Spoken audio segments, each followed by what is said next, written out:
Il y a plus de 40 ans, la jeune Emanuela Orlandi se volatilisait au Vatican après avoir assisté à un cours de chant.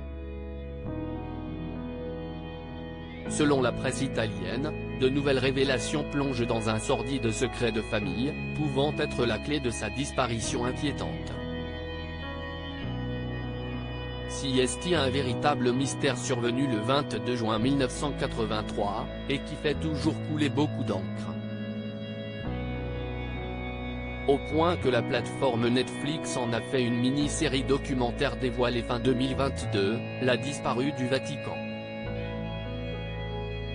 En fin de journée, Emanuela Orlandi, 15 ans, disparaissait des rues du Vatican à Rome après avoir assisté à un cours de musique.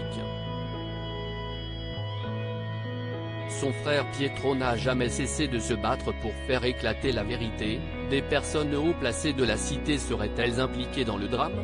Ou le KGB? Ou la mafia italienne? Il y a quelques jours, de nouvelles révélations en Italie ont relancé le débat.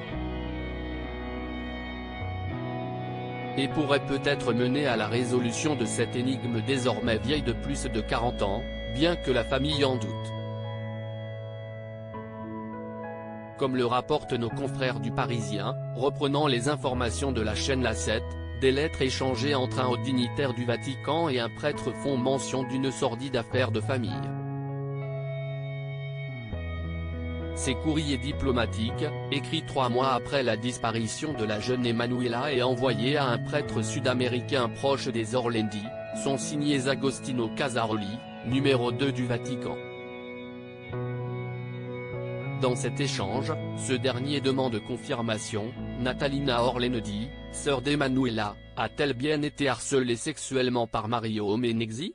Cet homme, à la tête d'un café et père de 3 enfants, n'était autre que leur oncle par alliance, époux de leur tante Lucia. Il est décédé depuis. Oui, si est vrai, reprend le Corriere della Sera, citant la réponse du prêtre exerçant alors en Colombie.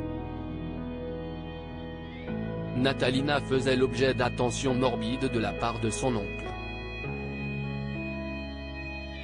Et elle me confia terrifiée qu'on lui avait dit de se taire, sinon elle perdrait son emploi à la Chambre des députés où Menegzi, qui tenait la buvette, l'avait fait embaucher quelque temps auparavant.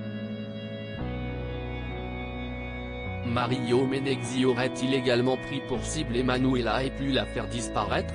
Une énième piste, toutefois déjà connue des enquêteurs après leur rencontre jadis avec Natalina, qui a suscité la colère de Pietro Orlandi.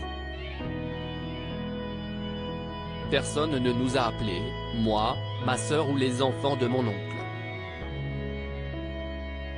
Personne ne nous a convoqués au parquet de Rome.